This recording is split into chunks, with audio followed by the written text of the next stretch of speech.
Welcome to Death and Aliens, an in-depth look at horror and sci-fi TV from two cousins who vaguely know what they're doing. I'm MK, And I'm Monica.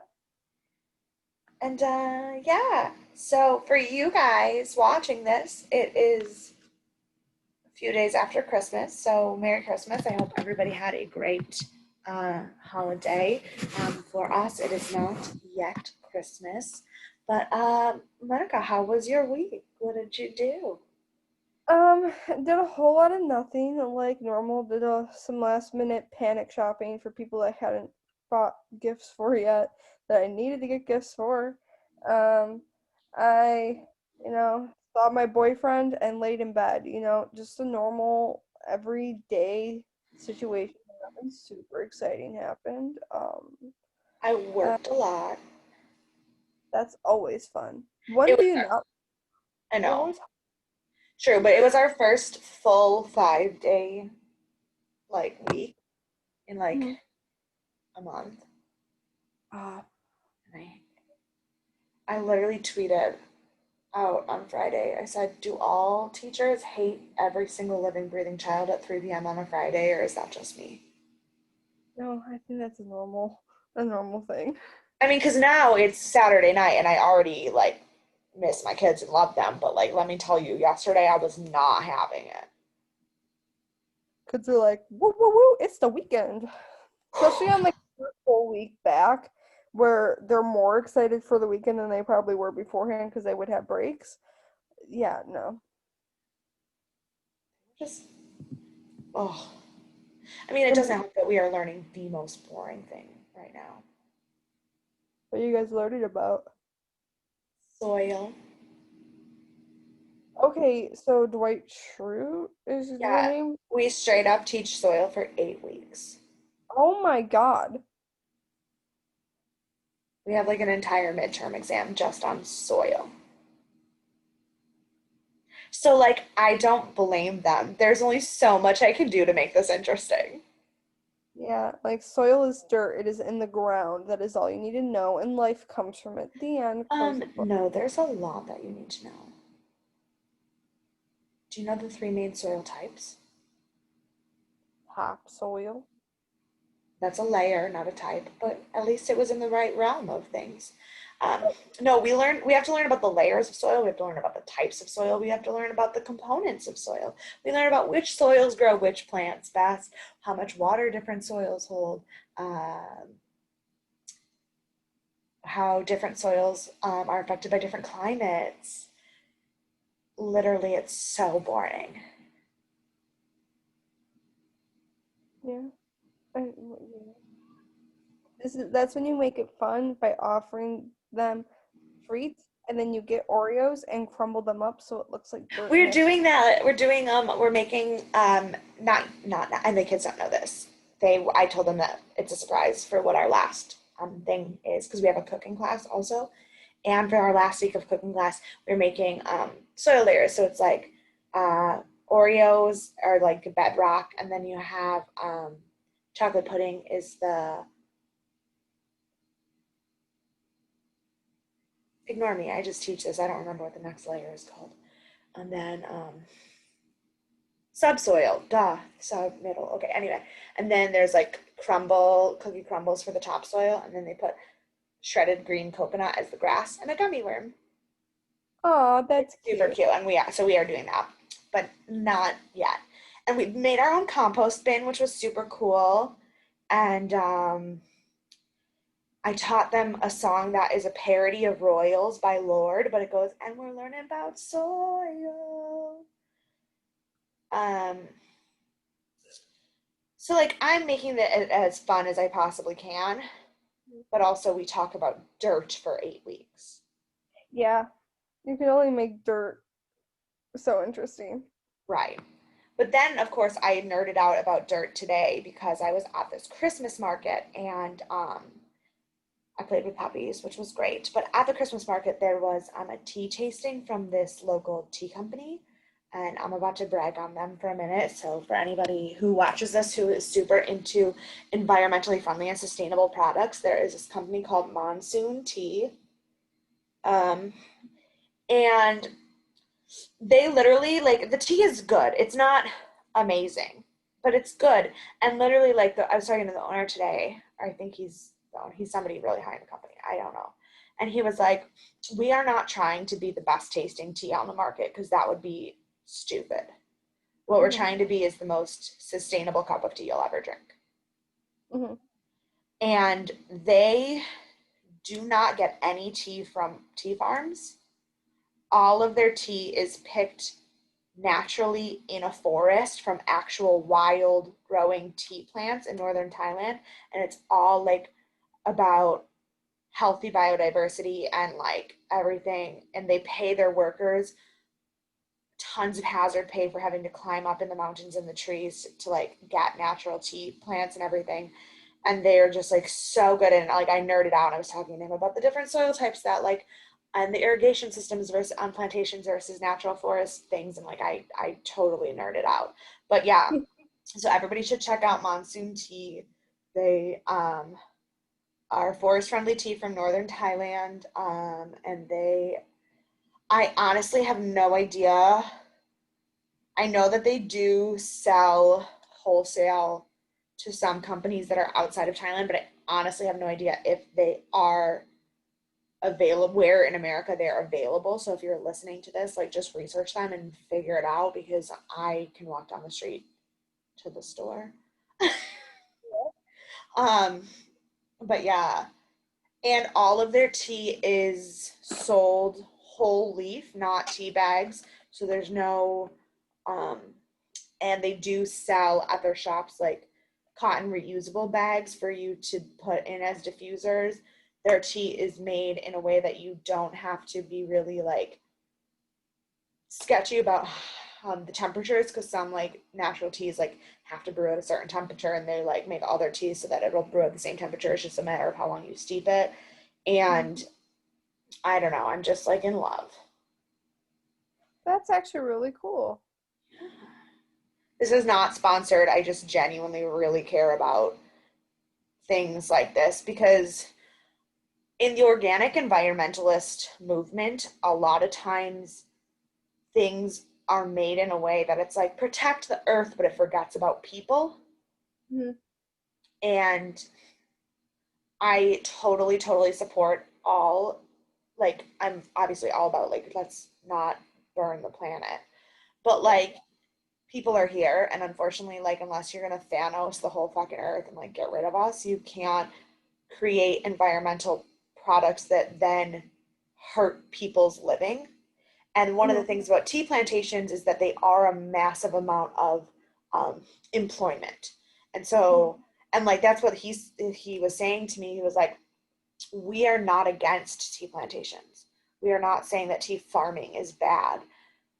Obviously, like these people have jobs, and tea is the second highest consumed drink in the whole world. And like if you try to only have forest friendly tea, like it's not going to be sustainable for the amount of people who drink tea, but like we can make a step." Yeah. And also they do pay their employees really, really well. Everyone who works there are local farmers in Thailand who they have their own farms, their own tea like factories and everything, and then they like source it to this company who pays a ton of money for it. And so like it's not they're not going in and like knocking people out of their jobs. They're paying the people who are already doing this to do it more efficiently and like to do it for a cause. And so like Monsoon Tea. That's Okay. really nice. That's my my sponsored segment for the day. My sponsor segment is Usually I'm sponsored by Twilight, but today I'm sponsored by tea. sponsored by Diet Pepsi.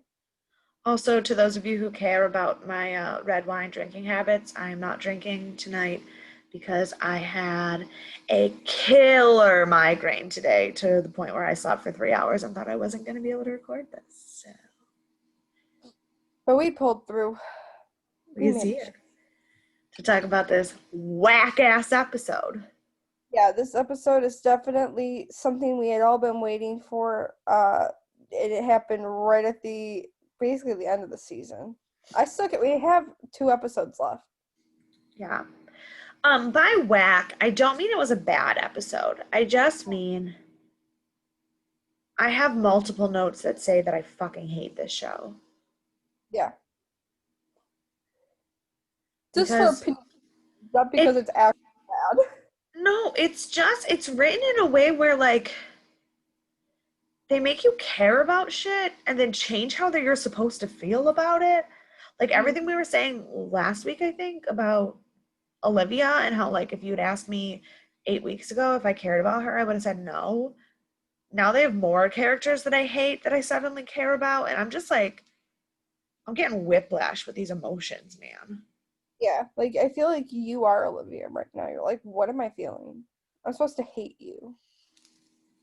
I'm supposed What to feel nothing towards you, what but now I am I can't. feeling? But Also, don't they're worry, but don't you worry still. because every time they give me a character that I hate and then say no no no you like this one, they give me a new character that I hate, and believe me, I have some hate in this episode. Oh yeah, and don't worry. All the things that we're saying about how people that we hated, we started to like. That does not change to Miranda. We still hate her. So, She is not even who I'm mad at right now. Like, I mean, I don't love her, but I yeah. hate a character when I refuse to write their name in my Oh, notes. oh God. I'm really afraid to see who you're gonna punch in the face this week because I honestly can't see where it's going. This week's episode is called Unicorn. Um, it was released on July 11th, 2014. It had 7.8 stars on IMDb, but interestingly, in the females between 18 and 29 age range, which is us and most of our podcast audience, it had an 8.0 rating. Hell yeah. And I couldn't figure out why because I was like, oh, maybe there will be naked boys. But there really wasn't. No, I just feel like a woman in our age group likes a good story. Yeah, there really Full wasn't that either. of Sorry. maybe it's because it was actually interesting. Like I feel like the reason why the It's girls are honestly, it's because it's about a cult, let's be honest. We're all yeah, true crime fanatics. facts. Facts, facts, facts, facts, facts. It was written by, nope, it was directed by David Petrarca. I think that's how you say it. Um, he has like hella credits, but mostly for things like Everwood and Dawson's Creek and Nashville.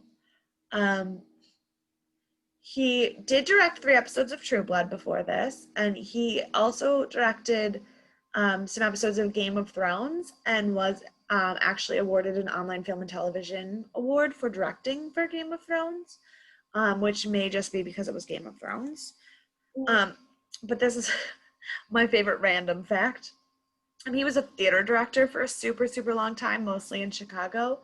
But he directed A Year with Frog and Toad, which was nominated for Best Musical on Broadway in 2003. And it is, in fact, a musical about that stupid children's book, A Year with Frog and Toad. It's exactly what you would think. Oh my God. I might be one of the only people I know who's actually listened to the score of that. Yeah, Because I why not? But yeah, he was not nominated for directing, but the musical itself was nominated for best new musical, best score, original score, and best book of a musical. nice. You know. So he went from A Year with Frog and Toad on Broadway to Hemlock Grove. Talk about your 180. Uh, it was written by Peter Blake, who wrote episode 3, Luna Raya. Hmm. No. Tell me how shitty the blurb is. You know, It's actually not bad this time. Oh. Roman tells Norman the truth about their family. Olivia's rehabilitation takes an unexpected turn. Destiny discovers what the murderers are plotting. Yeah, pretty accurate. Yeah, wasn't actually the shittiest blurb. Wow. Maybe watch the people on Netflix have actually been listening to our podcast and like, fuck, let's change all the words real quick. Change them all. No. Yeah, the Wikipedia blurb was way more information. When I was researching the writer and the director, I was reading it and I was like, what? There actually is one piece of trivia for this article or this episode, which I looked at before the episode like a fucking dumbass, but don't worry, it wasn't really a spoiler. It was just that our favorite not 7'2" director or writer, sorry, John. I don't know why I keep calling him John. His name is David Paul Francis.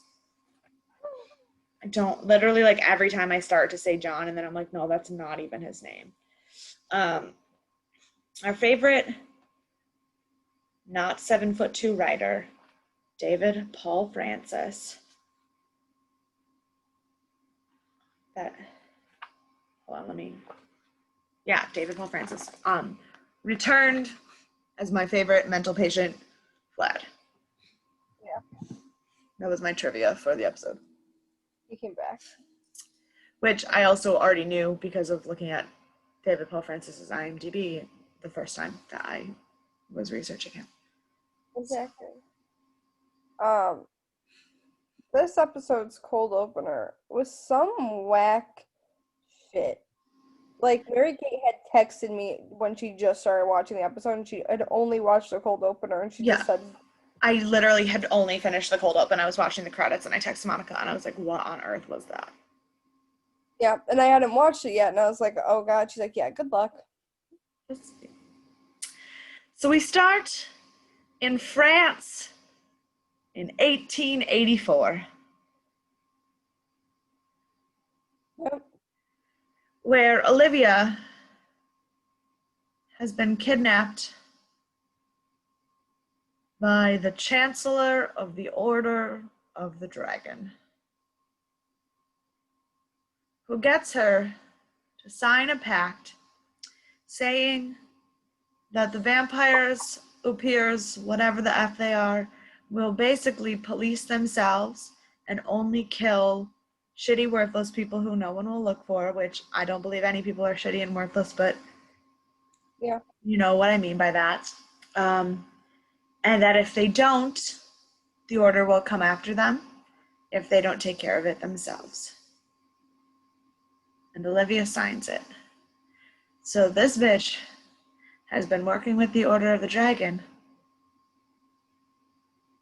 for 230 years. Yeah. That's a long time. What?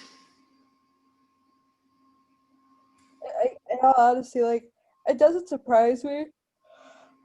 We obviously knew that she had ties with the Order of the Dragon because now they run to the White Tower, but like, I just think that it's kind of like whack because of how messed up the Order is. Well, and here's the thing. She did it out of survival. She did it to get out because they were going to kill her. And we all know that Olivia has for a very long time been very, very invested in her own survival. And now this scene, as whack as it was as a cold opening, by the end of the episode, there are two very, very important reasons why it was in there. And I no longer felt like it was whack by the end of the episode, because two of the most important themes of this episode are what is actually going on at the Order and what Olivia will do to survive. Yeah. So it was actually perfect. Storytelling wise, even though I did just shit talk and say there was no good story in this, it actually is a really good episode. And And so it was actually a perfect cold open. But let me tell you, when I was watching it, in the moment, I was like, why in the hell am I watching this? Yeah, it felt very out of place, and I was like, why are we going all the way back to the 1800s and learning, like, Olivia's wearing this weird steel mask? Like, It felt very Vampire Diaries because like Vampire Diaries had this really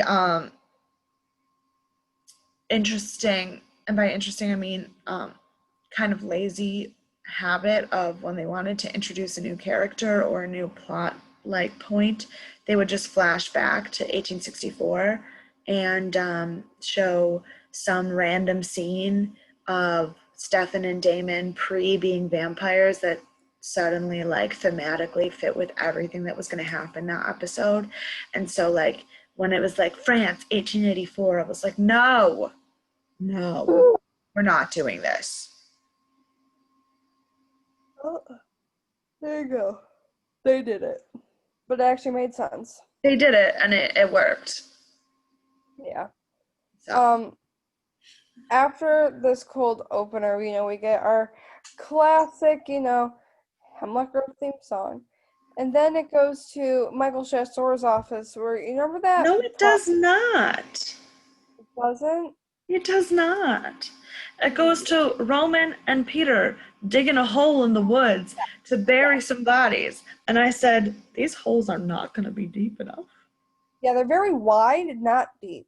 Like you Right. should It make was, them not out. yeah, it was a dumb. But it was a really interesting moment. I really, really liked how they played it because to this point, we remember Roman and Peter haven't really been talking. They have not reconnected. They're not really back to being friends yet. And so Peter doesn't actually have any confirmation that Roman is fully turned. And Roman doesn't really actually for sure know that Peter knows what he is, even though they both kind of know. And Yeah. Roman tells Peter and confides in him about the treatments with Dr. Price. And they just kind of have a moment where they're like, we're not going to talk about it. But Mhm. and it was really well done. Um, I really liked it. But also, like, while you're trying to dig a hole and hide dead bodies, is not the time to rekindle your love for each other. Exactly. But I feel like with Peter and Roman's friendship throughout the whole series, like it's always been good and established that it's gonna come back. They're gonna be friends, and I think that the way that they played it out in this scene really was, I felt like, the truest way that someone would act if you. And I'm not saying like because no one's gonna sit there and go, "Hey, I'm an OP here. I'm getting treatments to But not be." right.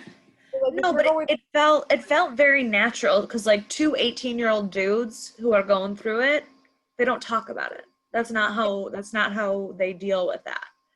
they kind of just sit and go. But like understand the other.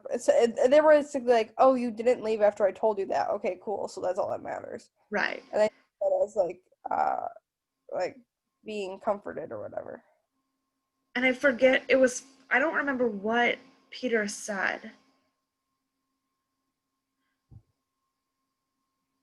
Oh, he said that he was like Roman was obviously like really weak and not able to dig the holes as well because he like I don't know 2 episodes ago had yellow pus coming out of his ear like he's kind of a mess. And Peter is obviously like just phased on the wrong moon again. And Mhm. so like they're not really capable of digging these holes. Yeah, And Peter was like, we should have had them dig the holes for themselves before we killed them. And Roman was like, that is super dark, bro. yeah. He's like, "You good, fam? Because why would you say that?" Right. Are you good, fam? Then we go to Chaster's office. Yes. So, if you guys remember the first or second episode of the series, where Roman double munched on the prostitute's husband, Yeah, shitty Dave, who was a woman beater. yeah, shitty Dave the woman beater. Well, guess what? He, one, isn't dead, and two, 7 episodes later, the prostitute's like, yeah, this is the proper time to go to the police about this. But also, my note for that scene was like, oh, I'm so sorry. Was like, I wrote, oh fuck, why is that dumb prostitute protecting her abusive, shitty boyfriend? Yeah. Like, PSA to all women.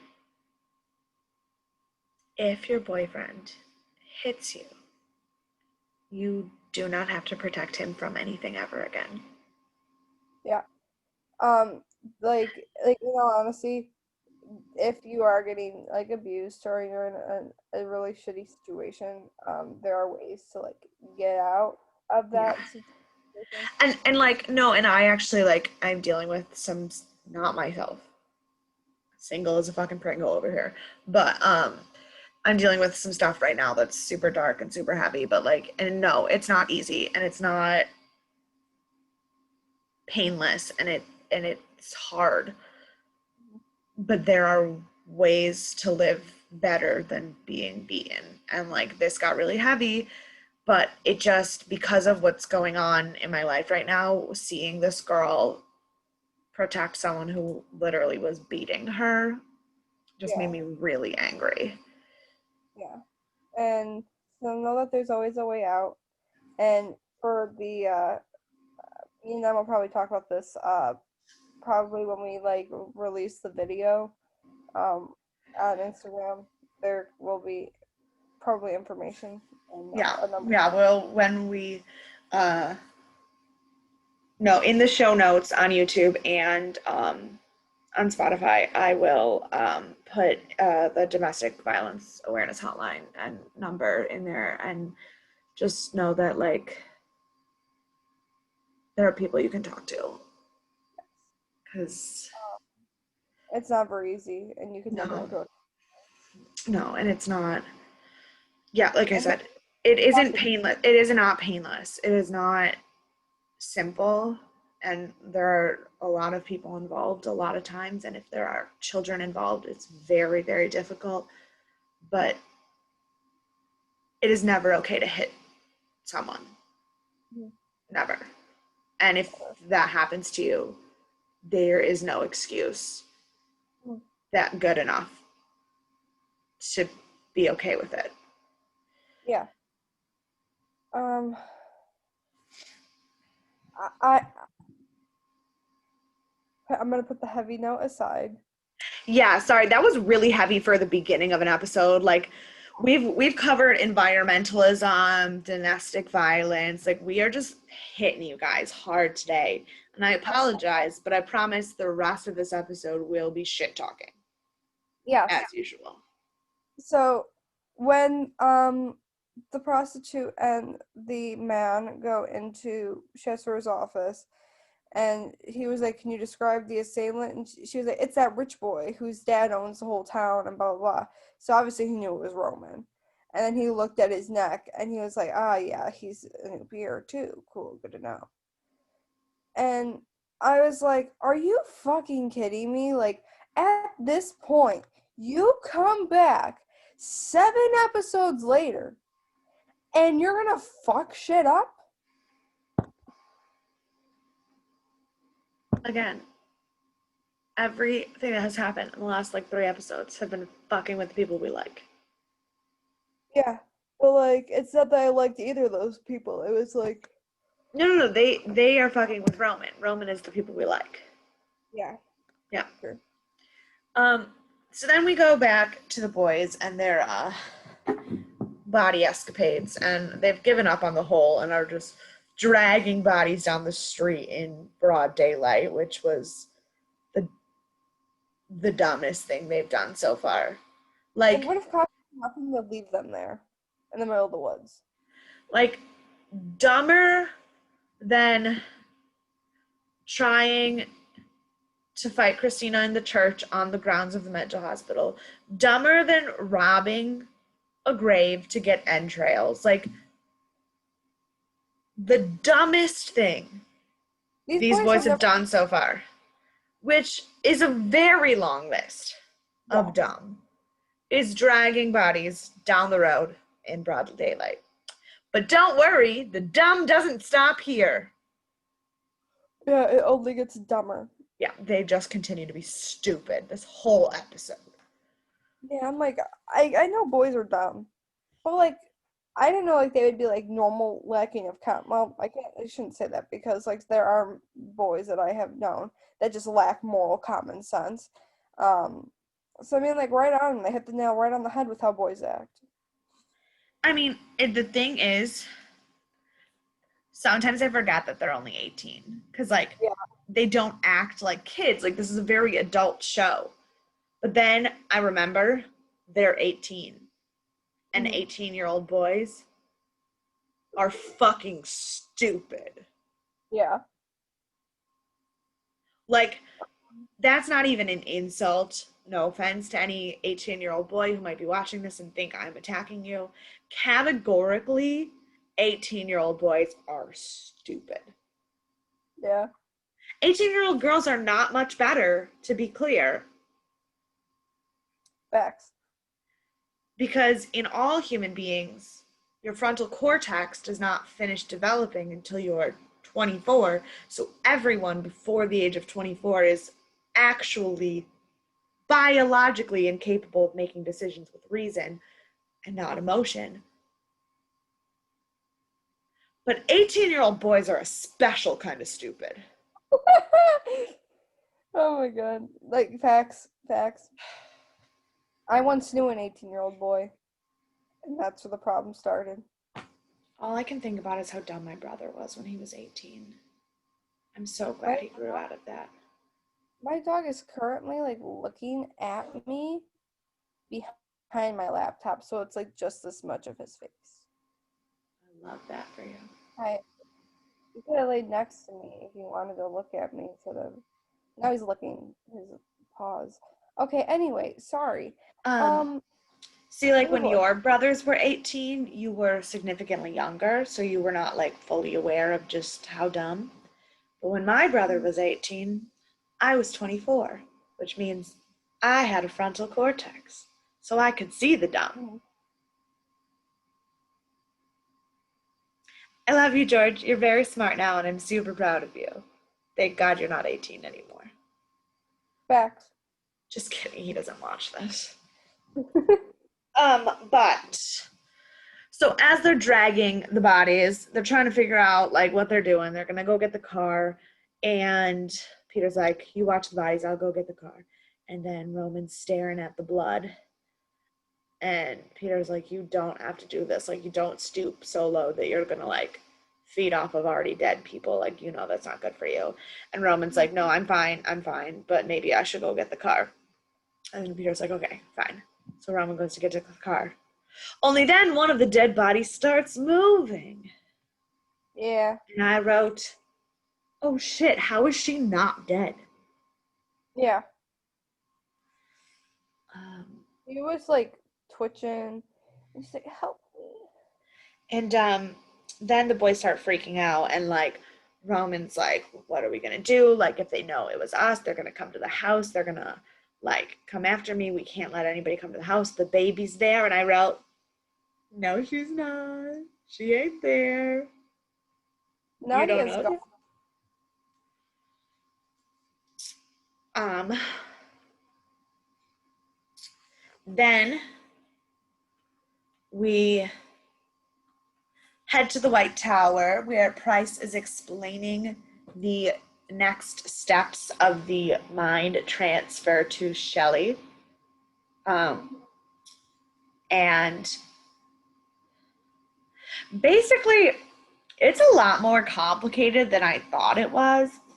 Like, I thought it was Yeah. basically going to be like, we're going to make your brain into a different body, and then you'll just exist in a different body. But it's like actually like way more scientifically confusing than that. And like Shelley will have to die and feel it, Yeah. but then also be alive again in a different body. And that is very sad. Yeah. But, and I don't really like it. I'm still uncomfortable with it. But Price is not really wrong. He said basically the best way to keep everybody safe is for Shelley's body to just be found somewhere in the woods so that they can close the case and stop going after the White Tower, after her family, after everything. But now that she's in this new body, she'll be a new person and she'll still be able to live and be with her family and be free. But everything will also be tied up with a bow. Yeah. Like Shelley will get a chance to have a normal life. Yeah. Well, normal as a stem cell baby can be. Right. As normal as a stem cell baby whose only family are vampires can possibly be. Yeah. So then we go back to the boys in the woods. And they're talking to The girl. If they think said that her name was Chrissy. Sarah. Sarah. Her last name was started with the C. I don't know why I thought her first name. Yeah, I don't know, but definitely Chrissy and Sarah are not. um, but Sarah gives them this whole story, which I'm still not 100% sure Sarah's her name. Sarah's what she tells them her name is. Yeah. Basically, they're like, "Who are you?" And she's like, "Oh my gosh, my name's Sarah." And she like tells them all this information about her and like when she was kidnapped. And I wrote, "Oh, good. So the cult kills babies and kidnaps them. Fantastic." Yeah. And honestly, she looks like she couldn't have been older than like 15, Yeah. 16. Well, she said she hadn't said her name out loud in 10 years. And then Roman searches her name and finds an actual missing persons ad, and it does look exactly like her. So, Yeah. like, um, yeah, so she was a kid. Mm-hmm. And And I think her story is true. Like, I legit think her story's true. I do think so. Maybe I don't I it probably is because I don't know how else she would have the information. But also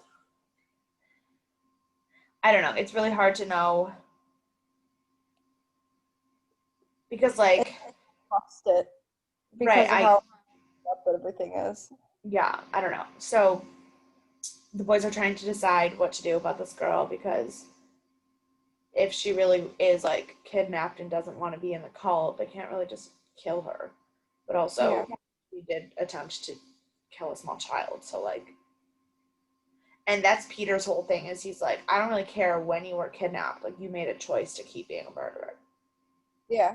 He Roman's literally like, was like, you could have ran away and when you were out in the woods, and she's like, no, he would have killed me. And and and like, and Roman is making the very wise point, which Roman is not usually the intelligent one, but Roman also, has his own spicy past. yeah, Uh,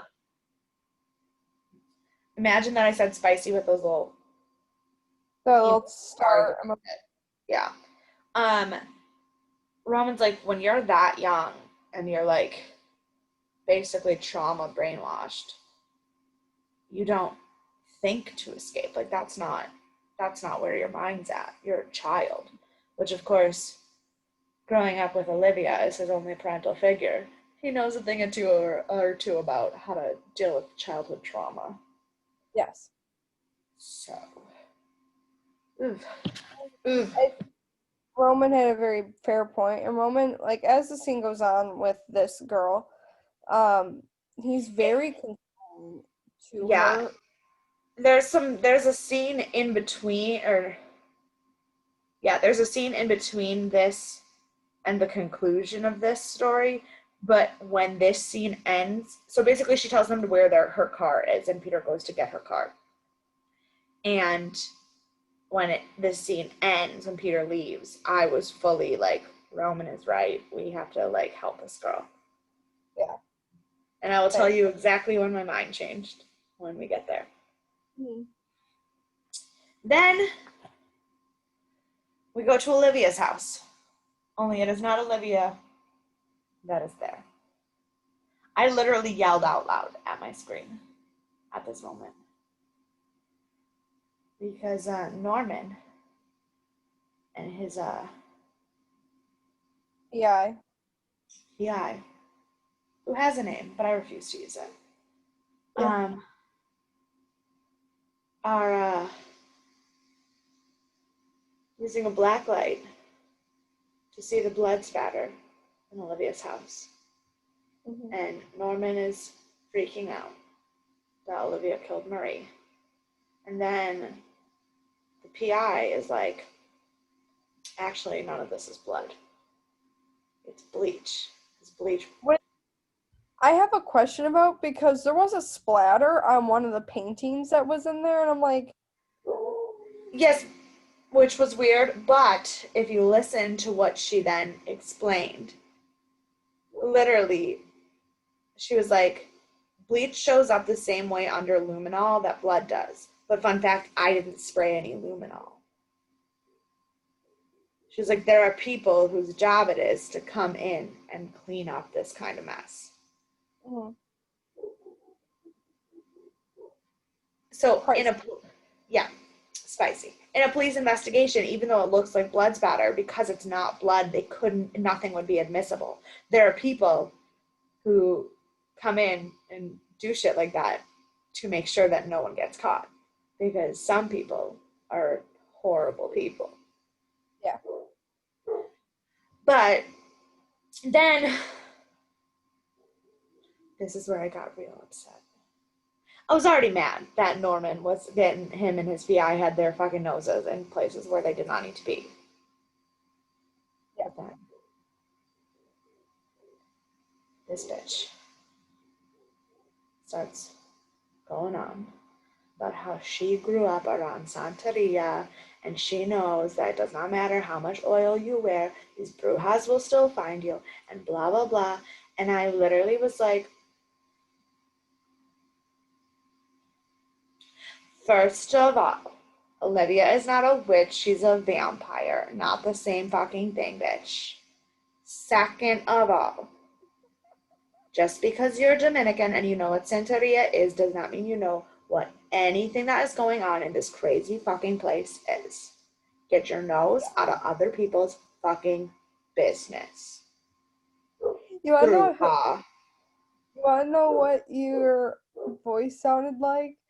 You know that girl on TikTok who pretends to be the popular girl? She's like, I am so thankful that we are here today. That's what you Listen, I'm sitting here shit talking somebody for talking about Santeria with a turban and fucking a Chinese animal pendant and dream catchers on my ear like some kind of dumb bitch. So like, please take all of what I'm saying with a grain of fucking salt as I sit here looking like a piece of shit.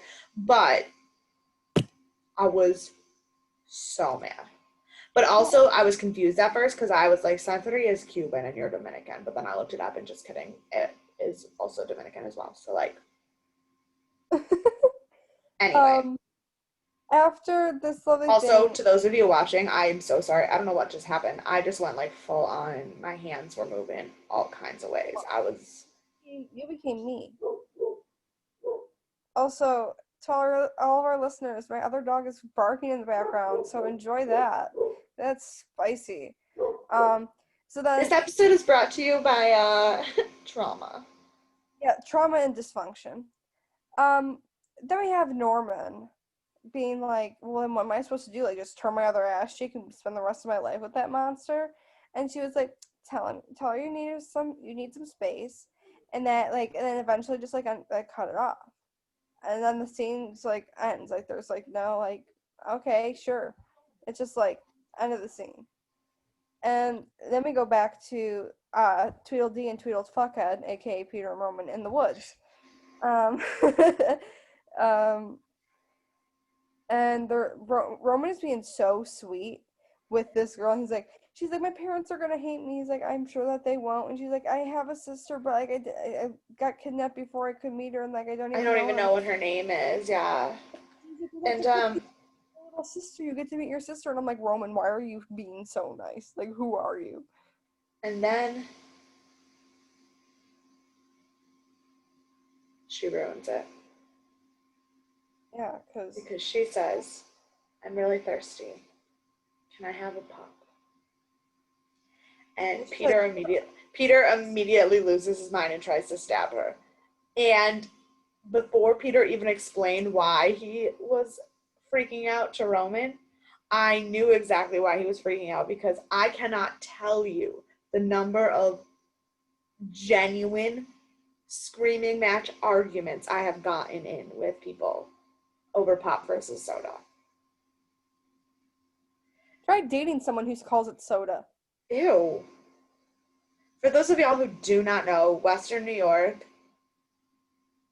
basically has a Midwest accent, and we call it pop because it's pop. When you order, and here's the great thing, I live in a country where when you order soda, they give you soda water because that's what soda is. Yeah. Pop is a fun popping fizzly drink that has all that flavored syrup in it, like Pepsi. Drink Diet Pepsi today. Also, I don't get why people call it a soft drink because it's not soft. No, it's spicy. But yeah, soda is club soda, soda water. Pop is a carbonated, sugary beverage. Yeah. So Peter like puts a knife at her throat, and Roman's like, dude, she asked for a drink. And he's like, she said she's from California. No one from California would call it pop, which facts. He's like, it's a Midwest thing. And Roman's like, maybe her best friend growing up in the call was from the Midwest. Like, calm down, dude. And so then they're fighting, and she goes to reach into the car and pull something out. So Peter says, fuck that noise. Stabs her in the chest. Which, like, good thing he did, because fun fact, what she grabbed was that young hand grenade. Yeah. And then as she's sliding down, she's talking about how it's in the call, it doesn't matter, like that they're No, she says, I don't know how she says it, but she basically says that the cult's called the Call. Yeah. And I immediately was like, wait, but Roman was more in the Call. What the fuck are we talking about? Because remember, in the first episode, I didn't know what it was. So I did an F ton of research because that's who I am. So all of that research that I did was still in my brain. And I was like, hold on. No. I see a problem here. Yeah. Yep. And after so now she is that young actual dead. Yeah. And Peter and Roman are just tossing the bodies in the truck. It's still the middle of the day, just on the street for no reason. Yeah. It's like I mean, okay, granted, they're on a road in the woods, but they're not like in the woods, they're on a road. Yeah. They're literally on like the main stretch of road that goes into the woods and just tossing bodies in the back of this caravan. So who shows up? But that young cop. Michael Chasseau. And I tell you, I literally said, fuck this man. I hate this man. My note says, oh fuck. Yeah, I got really mad because I was like, are you fucking kidding me? I'm like, I have a very strong word that's written down here that no one should be calling anybody directed towards Michael. I called him a see you next Tuesday in my notes. I was like, he is such, oh my God, because he was pissing me off because then he starts to handcuff them and it's like all this shit. TBH, I love that word and I feel like we should use it more. No, it's funny because like British people use it all the time. Mm-hmm. Like it's like a normal insult there, like the same as calling somebody a bitch. Yeah. And like Americans, we're like super weird about that word. I mean, like I personally don't have an issue hearing it or saying it. I just don't know who else does, and I don't know if anyone listening to the podcast. We're trying not to offend. I mean, we've already offended so many people this episode. Yeah. But after, like, so Michael's going and he's like, get down on your knees, put your hands behind your head. Yeah, right. So Roman is handcuffed to the police car and he like handcuffs Peter and Peter's like, dude, like this is what we did your job for you. This is what we were trying to tell you. And he's like, yeah, by sending me out of town so you could kill people. Like, yeah. But way like, to go. About him saying that as like a reason. I was like, Michael, stop and think for 2 seconds. How does that make sense? Right. Why would he tell you about it? and want your help with it if he was just gonna try and get you out of town so he could do it in the first, like, where does, what, how? Yeah. Yeah. I was like, So literally, he's not thinking logically, and that pissed me off so much. Michael is being a chasser Hmm. because Michael and his sister have the same fatal flaw where they are dumb. Yes. And Michael is looking at these dead bodies, and he looks. Now, I don't have any idea why he lifted up the guy's sleeve to look at his watch. Like, is that a normal thing that you do when you examine a body? Is check what time their watch says? But Couldn't touch. he lifts up the sleeve to check the watch and recognizes the insignia on the watch and immediately uncuffs Peter and Roman and is like, none of this ever happened. If you ever talk about this, I will kill you. Bye. Yeah, he's like, you will be these two. And then they're like, oh shit. And then they like scurry They off. run Like, away. But this is when I wrote WTF. Michael recognizes the watch insignia. I actually hate this show. yeah. And then after this, we finally go see uh Rogue Miranda and the baby in a diner, No, right? no, there's two whole scenes before Miranda. You took terrible notes. Really good. No, we go to Olivia, and she is at the White Tower trying to get some Oh food. wait, yeah, you're right. I just didn't read my two notes beforehand. I'm sorry. I'm an idiot.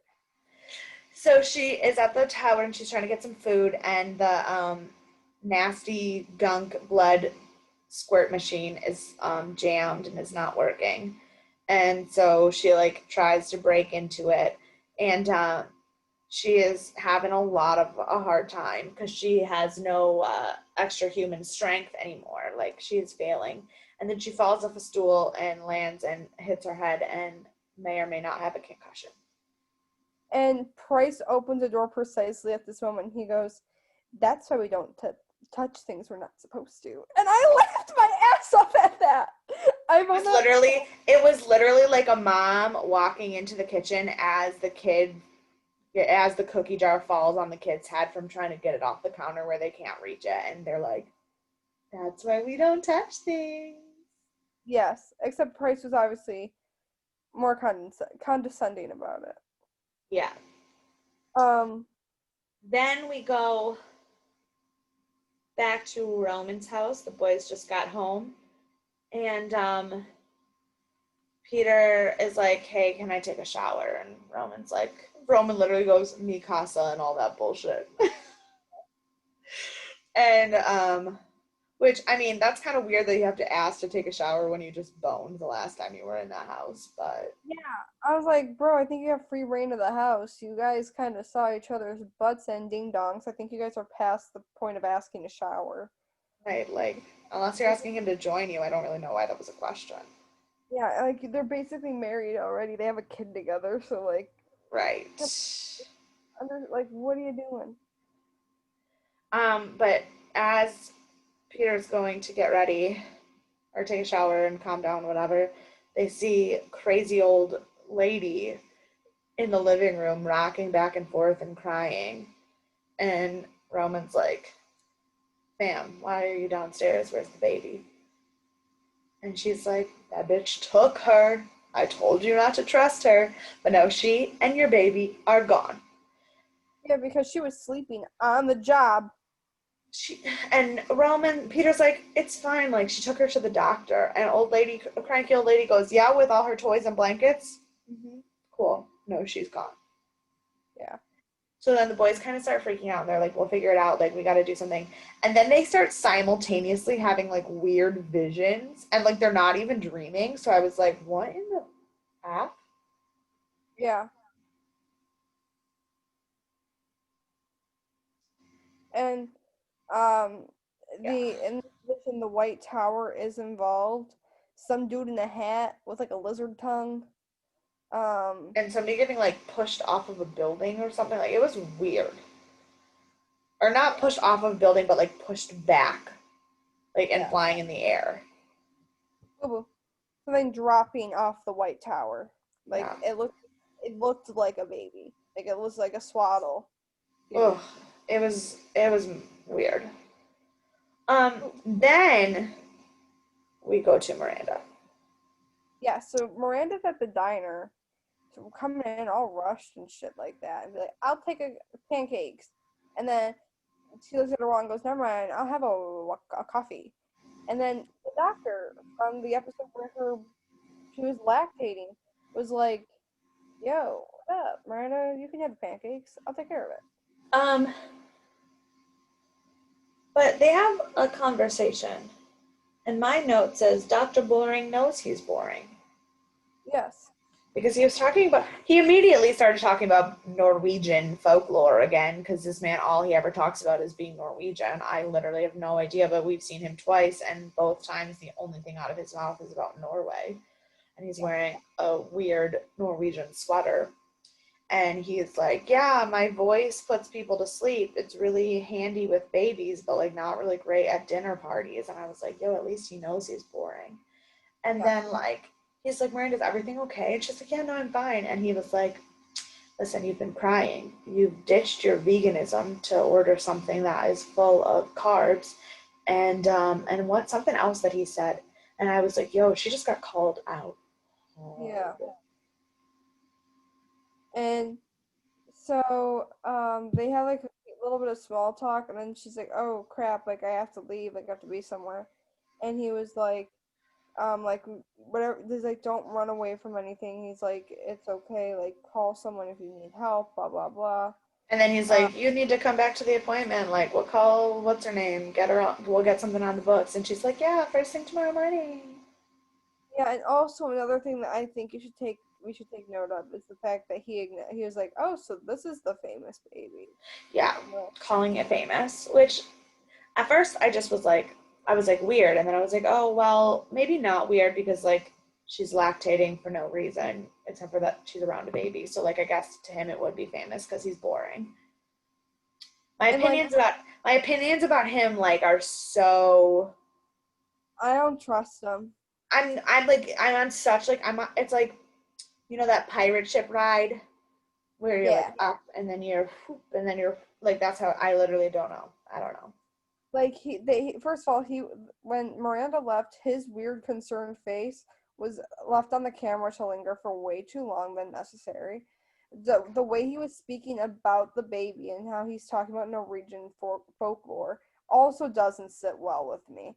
Like I think he is sadly part of this. I feel like the only other character I know that talks about weird Norwegian things nearly as much as he does though is Rose Nyland. Yes. Oh my And God.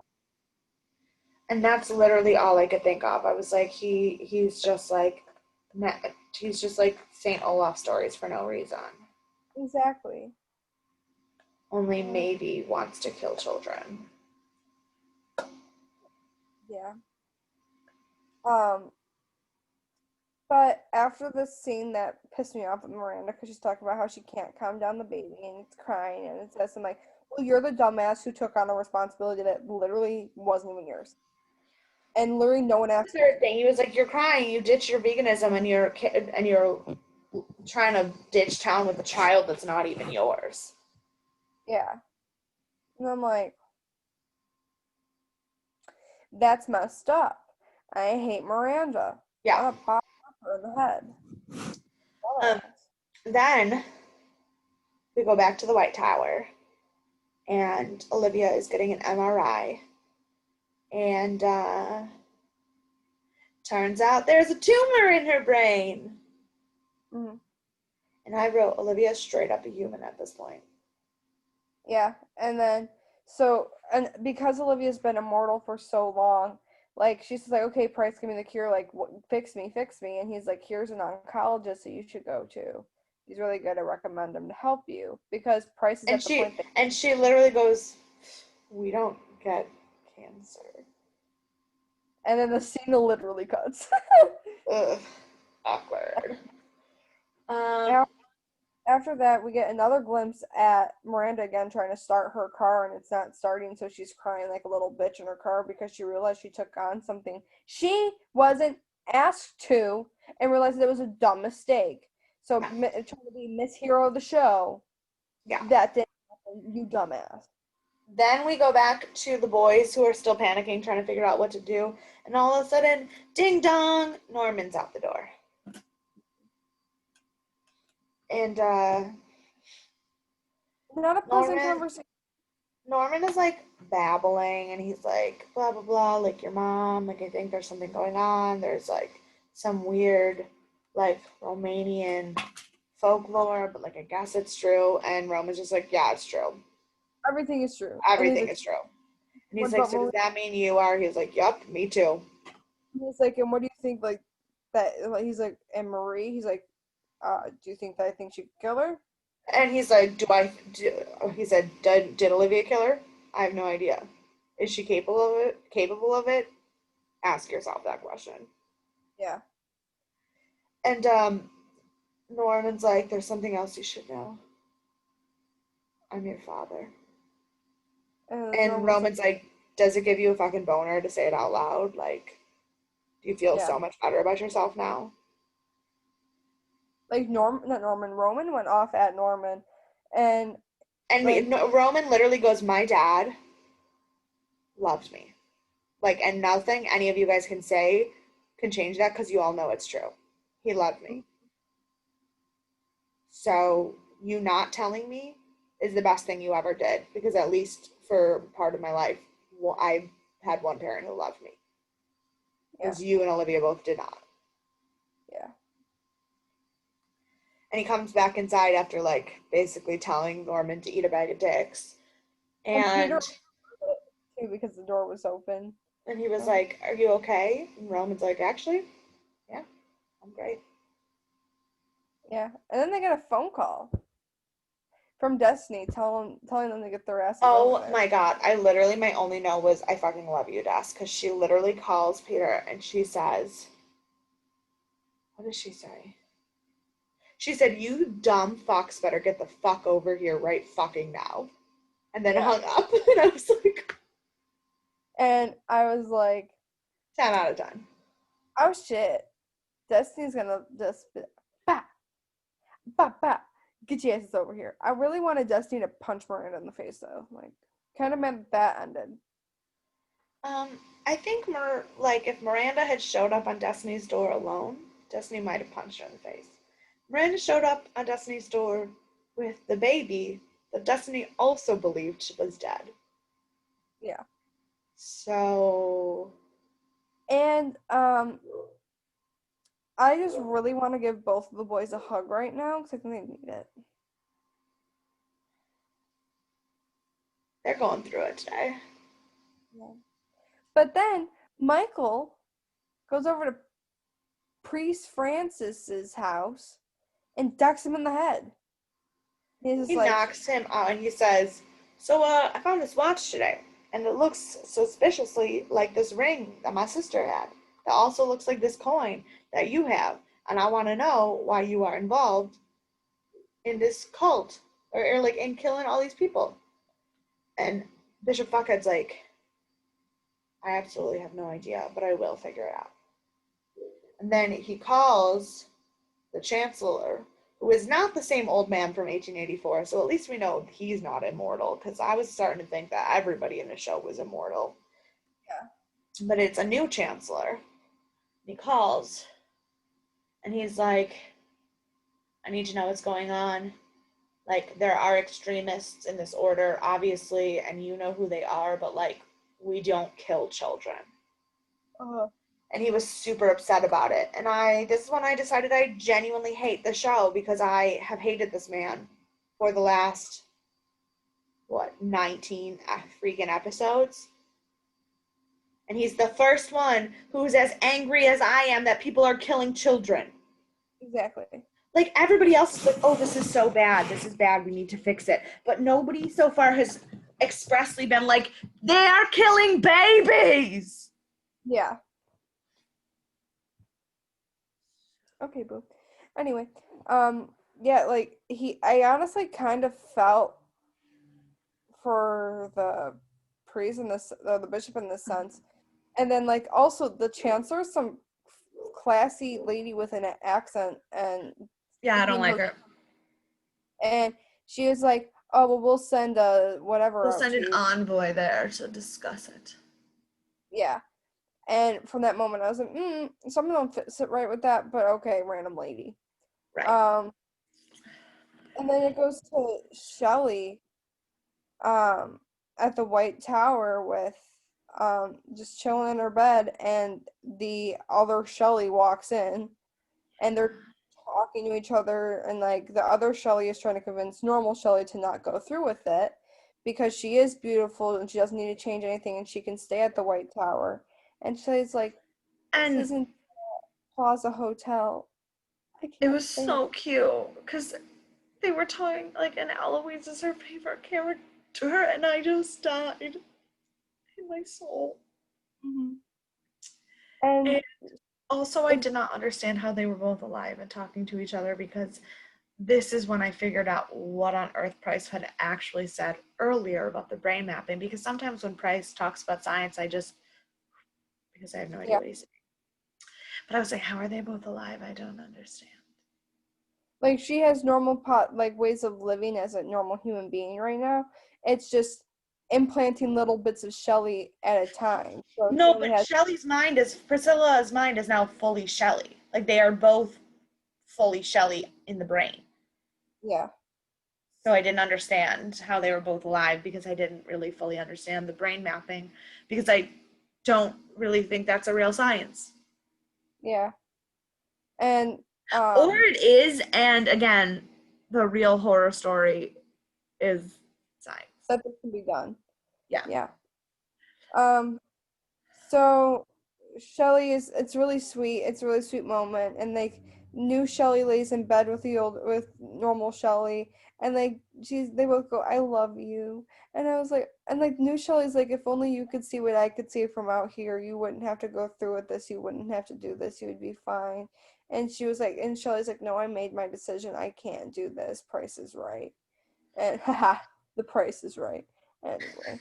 Um, and it's just oddly, I was like, oh, nah. It was really sweet. Um, then we go to,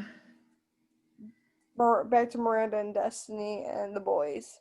yeah, and my note says the gang's all here because Destiny is like yelling at them and Miranda's like crying and Peter goes to like touch the baby and Destiny like goes, Destiny like pulls a knife on him and she's like, don't you dare touch that baby, blah blah.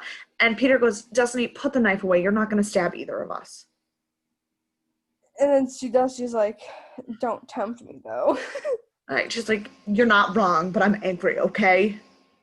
Yeah, And and so then they and then all, like because they're Destiny is trying to help like transition Miranda into hi, here's the world of we are all fucked up. yeah, And it's like, yes, hello, welcome to Fucked Up Anonymous. My name's Peter and I'm a werewolf. Hi, Peter. Hello, welcome to Fucked Up Anonymous. My name's Roman and I'm a vampire who's undergoing treatments to not be a vampire anymore. Hi, Roman. Like it was. yeah, and like so Miranda obviously had questions. She's like, so you just kill people and you go around mauling people? She And I'm goes, like, no. She goes, so you drink blood? And he's like, and Roman goes, it's not really drinking. It's like it's feeding. I don't know how to explain it. yeah. And then she's like, and you just like turn into a wolf and maul people? And Peter's like, no, that is not what I do. Okay? And that's the thing is, I'm like, Miranda, shut the fuck up. Like I that pissed me off. I'm like, you saw them do it once, and you're like, that's all they do. They only kill and and maul people. I'm like, bitch, shut the Oh my And god, then Peter is very defensive of his boyfriend when she's attacking Roman. And he's like, because then Roman's trying to explain like feeding and being a vampire and everything. And Destiny's getting aggravated because we all know Destiny's not Roman's biggest fan.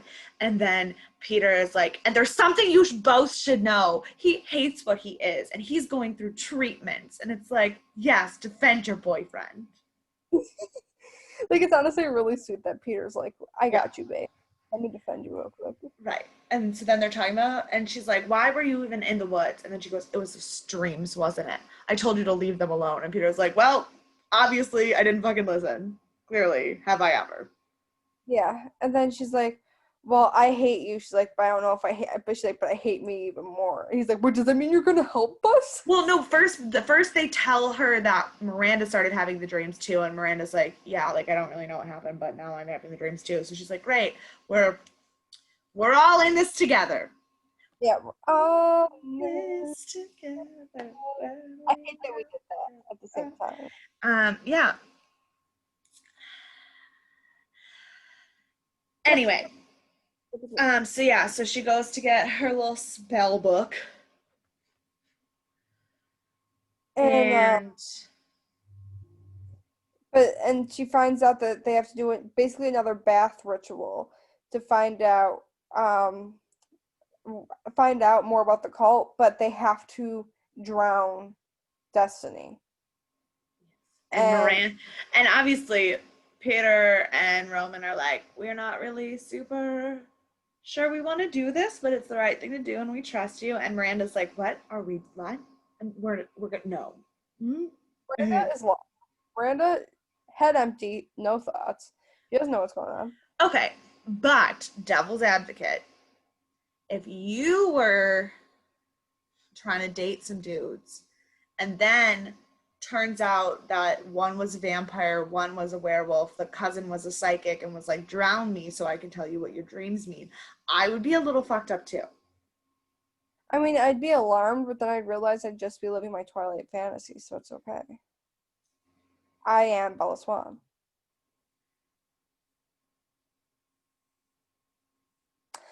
Anyway, so the next scene is Olivia going to the oncologist and finding out what's wrong and And the how to. oncologist tells her, you have a 20% chance of surviving.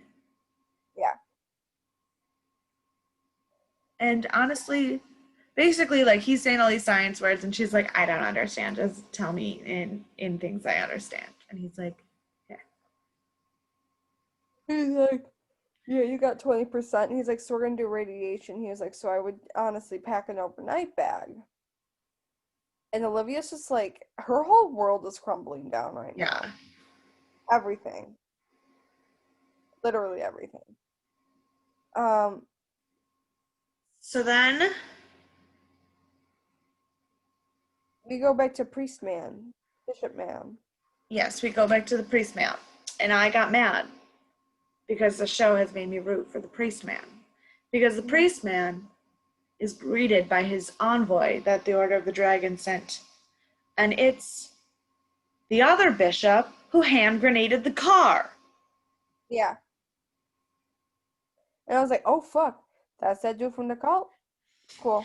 I literally write, the fuck? How does the show do this? Now I'm rooting for Bishop Fuckhead. Yeah. And so they're talking and the bishop has a gun. He's like, drop the gun, Francis. He's like, and give up my only leverage I have on you. And then all these little red dots like start to show up on the bishop. And all the little fuckheads with the masks are all standing there, ready to And, shoot. and Bishop Francis says, you didn't come here for converts. And then the And scene ends, but we all know it didn't end well. yeah. And after this, there's a small scene where with our favorite writer and discussing his ways of changing his wife so her personality fits his, while I, Norman is like spiraling and staring at a picture of Olivia. yeah, I honestly think Vlad is my favorite character on the show. Okay. Because he is me, only not really. because he said all the stuff about how he and his wife are not compatible, and so he's going to change her personality, and he made a comprehensive plan, and it has 4 parts, and this is the part that got me. He said it's broken down into 4 sections. They're labeled part 1, part 2, part C, and part D, because I find that amusing. I just can't. Honestly, some big brain shit right there, man. Yeah. Um, And the binder is thick. He said, "Let me like it's like completely." Lizzo thick. Yes, like thick, thick. Um, But then my next note, it took me a minute. My next note just says, I knew it. And so the reason I got distracted a minute ago is because I was just staring at it and said, what did I know? But we finally found out what the cult is after. yeah. They do the whole group drowning thing. And like Destiny's like, no matter how it looks, do not let go of me. Yeah. Like this is a circle, you can't let go of me. And of course Miranda being a pussy, but like here's the thing, like it's her first time dealing with the shit, so of course she like got scared and let go. But like fuck Miranda because she's a dumb bitch, because I just hate her. And then she like takes her hands and she's like, I can't do this anymore. And then Roman's like, the fuck you thought, bitch, and then grabs her hands and puts it back on her. Yeah. And so Destiny goes into like this mind space and sees this warehouse and all these pictures of these kids and specifically babies that have like this membrane on them. And she sees all the people that are in And the cult that's literally when she saw the first picture of the membrane. That's when I wrote, I knew it. because when obviously when we saw Roman's flashback, him as a baby had that membrane on him. Yeah, Where and that's what being born in the cult is that the membrane of the placenta is still attached to the baby. Like that's what it means. It's a real scientific thing. And then she explains what she saw, and Roman puts together what what he, it meant yeah, when what Sarah said as she was dying and what it meant, and then he freaked out because obviously we know that, and here's the thing.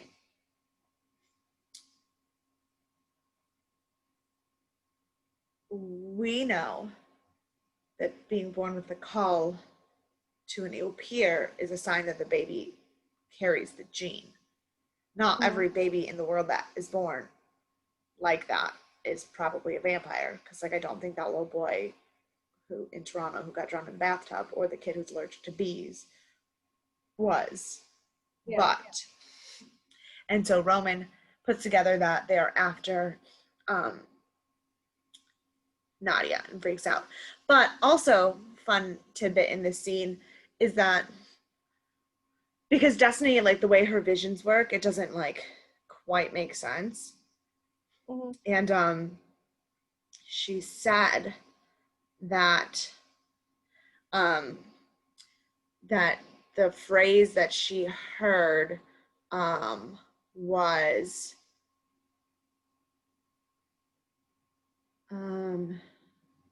It was about the call, I think.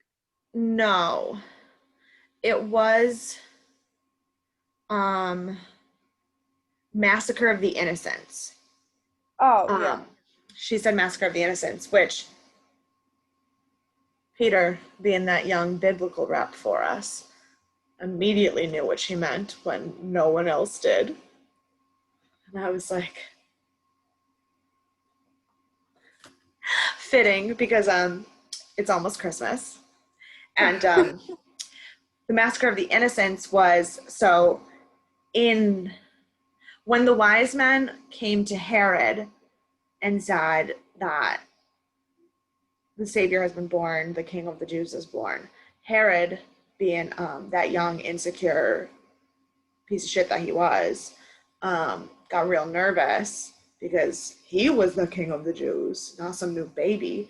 So Herod ordered every male child under the age of 2 to be killed, trying to make sure that Jesus didn't survive. But obviously, like God didn't let that happen. Mary and Joseph and Jesus ran away to Egypt until he was 12, whatever. Anyway, we are not here to have a Bible study, but obviously it makes sense that this cult has biblical intentions in Yeah. their thing, majig. But, you know, because it's Yeah. almost Christmas and I just was like, oh, hey. But yeah, so Massacre of the Innocents is a story of, and obviously, like, a lot of what happens, whether you believe in God or not, there is historical record that a lot of what is written in the Bible did, in fact, actually happen. Because the Massacre of the Innocents did happen. The king of Israel did kill all of the baby boys to try to not get ousted as king because he was insecure. Uh, yeah, But the next scene had me kind of mad because kind of. we have Chernobyl and Olivia walking around, and Chernobyl's talking about how chemo is not made for humans. It's radiation that will kill the body, and this, She that, said and the other. radiation is for bombs, not people. Exactly.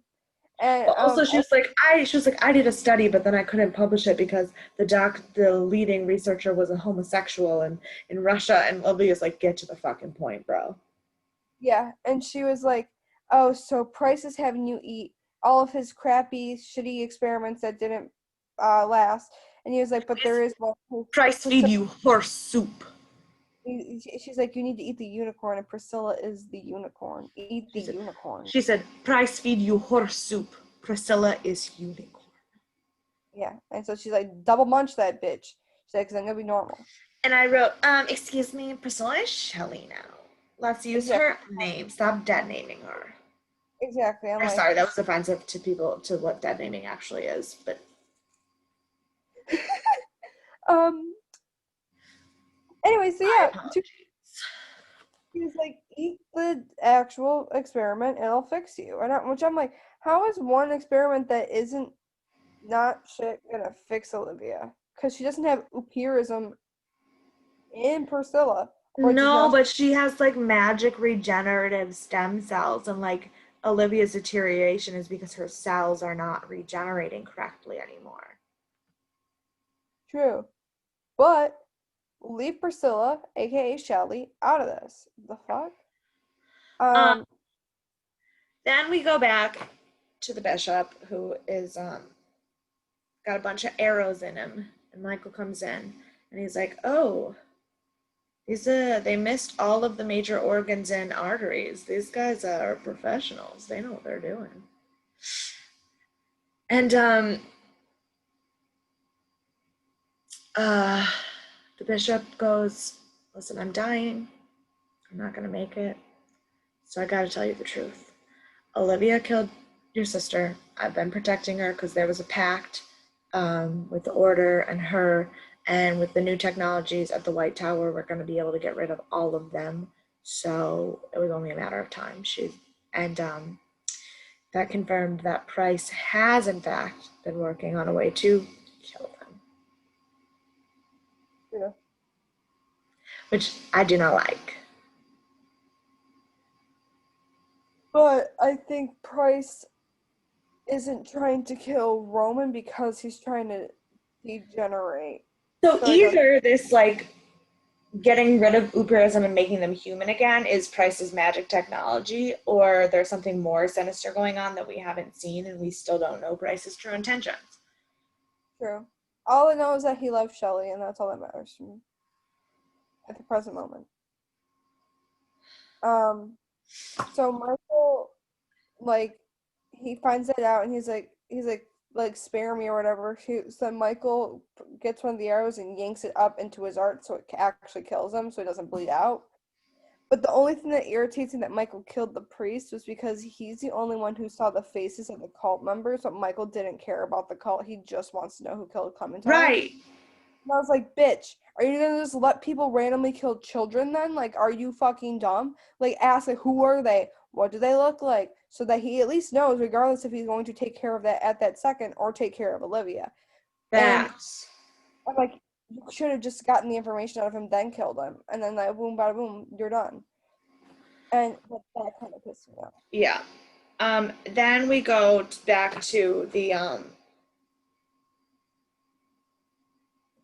to to Peter's house, not Peter's, Roman's house. yeah, And Roman's house, and Roman is holding the baby and sitting on the floor and like rocking the baby, and he's like freaking out, and he's like, and Peter's like, but like nobody even knows she's alive, and this is when I wrote, that Doctor fucking doctor.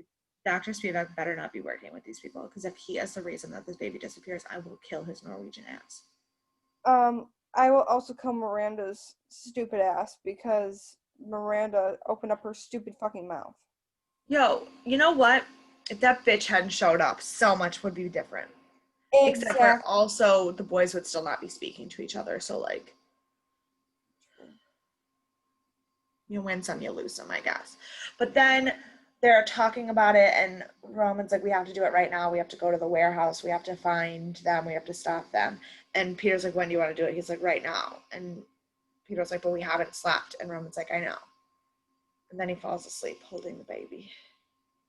And then That's Peter, so the baby, Peter takes the baby and puts her down, and it's so cute. And I just was like, oh, they're the best gay really, dads ever. they're really the best dads. I love them so much. And then, Then Peter tells old bitch lady, um, when he wakes up, tell him I'll call him later. Yes. and then we go to a scene where Norman is like he looks very distraught. And in this scene I thought it was going one way, but it isn't. He goes into his like drawer and gets a gun, and I from however distraught he was in the therapy scene when he was looking at Olivia's picture, I really thought he was going to take his own life because literally everything he cares about is gone. He has I just wrote, is Norman really about to try to shoot Olivia right now? and then he smashes the picture of Olivia, and I'm like, oh my god, he's gonna go kill Olivia instead of himself. Like, what the fuck? Yeah. And then there's also going in between a scene where it shows Peter uh going to a warehouse and walking in and magically first shot finding the warehouse where the fucking shitty cult is at. It wasn't Which really magic. Destiny's vision told them exactly where the warehouse was. Like that wasn't really. I mean, I guess technically that is exactly magic, but like it wasn't Peter magic. It was Destiny's vision. But my note says, Peter, you are so dumb. yeah, I was like, Peter, what the fuck are you doing? Like literally what are you doing? And then this is going in between this scene and a scene with Olivia. Olivia is walking into the room where where Shelly is now. Uh, but that the so it is cutting back and forth, but the the order that the moments happen, I think, is important. So Peter's walking around the warehouse. He finds all the scenes from the vision, the pictures of the babies, the table, blah blah blah, the all the masks and stuff. And then all of a sudden, there is all those lasers on him, and he is that young caught. Yeah. Then Olivia sneaks up to Priscilla's bed and is about to double munch that neck when Priscilla wakes up and says, Mother? Mother? And then, episode over. Yeah, I was like, yo, what the fuck is this bullshit? My note says, will Olivia choose herself or Shelly? This is where we're at. I mean, she says that she cares about Shelly so much now. Let's see it, bitch. Right. Um, who would you like to punch? Miranda.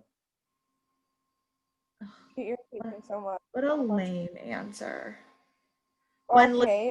Lydia and Michael are both alive still, Yeah, Michael could also still get punched. yo, I hate Leticia. That's the first time I said her name. I refuse to even write her name. I hate her. See, how you feel about the PI is how I feel about Miranda constantly. Saving Grace, who saved it for you this week? Destiny. Destiny. Also, Honestly, Peter and Roman's love for each other, yeah. but Destiny was my favorite this week. I have to agree with you on that one. And I also love the character development from season one where you're like, I really don't like Destiny. And now she Yeah, was I so was really not a fan of her, but Destiny has kind of like stepped in this season as replacement for Linda. And like, I yeah, don't know if it was like a scheduling conflict, like she couldn't be in the show, so they wrote it differently. Like, they yeah, wanted to like show the kids growing up more, like how it was, but like, Destiny is now to the boys now what Linda was last season, only she's a little bit funnier because she's yeah, younger. yeah. Also, where was Andreas during all this nonsense? I don't know. Is Andreas is that like, like you have vampire, werewolf, psychic, drowning, anonymous, and where is, Andreas. yeah, probably at work. I think he has a job. He has a motorcycle. So Motorcycles and jobs are not the same thing. you're right, you're right. Well, Um, this is quite the episode. yeah, two more episodes in the season. Um, as predicted, I can confidently say the closer we get to the end of the season, that season 2 and 3 are definitely going to be way more connected than season 1 and 2 were, because there's no way that they wrap this up in 2 episodes. And if they Oh, do, it will be trash with a capital T. yeah, and I hope that I would rather it go into season three For rather than sure. try Yeah. now. Yeah. Um, yeah. So, You're not actually enjoying a season of Hemlock Grove. what? Crazy. Uh, yeah. But you can follow us on Instagram and Twitter at Death and Aliens. And email us at deathandaliens@gmail.com for any inquiries, suggestions, or just plain out roasting me and Mary Kate. Go for it. That's Because I always a mean, fun time. honestly, we probably deserve it. With how, if you're watching this with how I look, oh, for sure. I literally look like a 12-year-old boy. I put no effort in to my appearance today. And Mary Kate is rocking some Misty Day vibes, so she's from American Horror Story Coven, which we'll get to that eventually. Oh, I was like, I don't know what you're talking about. I feel like I look like Lynette Sine, who is a YouTuber that I love. Uh, Um, where can they find you, Mary Kate? you can find me on Instagram and Twitter at EMKAY_superstar. I got some pretty interesting followers this week. So if any of them were you, again, DM me, let me know. Exactly. And you can follow me on Instagram at monica.lynn_ and Twitter at mon_lynn_. And sorry, there's no like cute fanfare at the end of this episode because we got shit to do. Yeah, and I'm done inside. So Mostly, I just need to go to bed because that migraine was not cute, and I pushed through it for this. But these earrings and this turban are not doing my head any favors. But like, I looked way too cute to take them off. I love that for you. All right, well, we will see you guys next week for episode 9 of Hemlock Grove. And cross And fingers. It's Happy good. New Year! This is our last episode of 2020, Oh bitch. my God. We will see you guys on the other side in 2021. Oh my God. What the hell? I hate that. But like I love it, but like I hate it. Also, but that will mean that our podcast officially made it into its second year. Did you know? Sorry, fun fact. Did you know that most podcasts never make it past a 14th episode? And we are officially on episode 24? Wow, holy shit. Da, da, da, da. We are a success. Granted, we have 19 subscribers on YouTube, so like not really that much of a success, but like We're a it's success. It's called determination. also, please, if you watch our videos on YouTube, please subscribe. Yeah. Like, I'm never that bitch who's like, subscribe, and comment, because like I hate that. But like Yeah. it really does help us see if people actually give a shit. Because like our videos have like 100 views and 19 subscribers. So like somebody out there is watching it and not subscribing. So please fix that. Yeah, and if you guys are listening on Spotify or any other podcast streaming service as well as Apple Music, are we on Apple Music? Yes. Okay. Um, No, well, no, we're on Apple Podcasts, which is not the same thing as Apple Music, but yeah. Apple Podcasts. Make sure you follow us there so we get to see who our listeners are, how many we have of you guys, and Yeah, because like TBH, I have no idea how to use Apple because I don't have an iPhone or a Mac or anything like that. And I literally tried to open a song on Apple Music the other day just to find out what the song was and I got confused. So, like, I don't know. But, like, yeah, subscribe, comment, rate, review, any of those things. If you like us, like, tell people. yeah, That's like we could.